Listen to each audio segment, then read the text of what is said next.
कढई ठेवलेली आहे, त्यामध्ये तेल घालून घेते.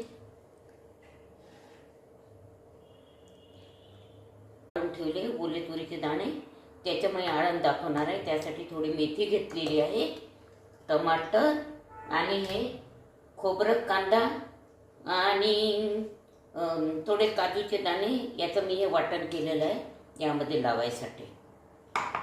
आता तेल गरम होऊन तेल गरम झालं आहे, त्यामध्ये फोडणीला मी जिरं घालून देते. हिंग त्यामध्ये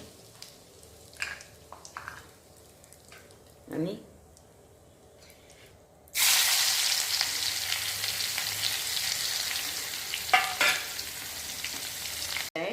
त्यामध्ये मी तिखट, हळद, मीठ आणि हा काळा मसाला घालून घेते आणि याला चांगलं तेलामध्ये होऊ देते.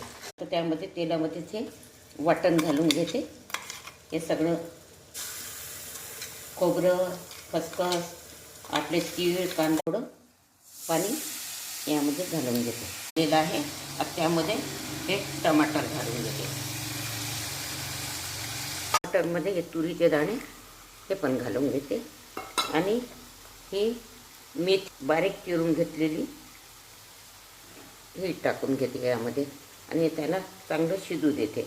आता हे दाणे टमाटर शिजलेले आहे, याचे दाणे शिजायसाठी आणि आळण थोडं पातळच राहते म्हणून मी याला पाणी घालून घेते आणि या तुरीच्या दाण्याचं आळण आणि या तांदळाच्या पिठाच्या छान पांढऱ्या शुभ्र अशा भाकर केलेल्या आहे आळणाबरोबर खायला. ही माझी रेसिपी जर तुम्हाला आवडली असेल सबस्क्राईब करा.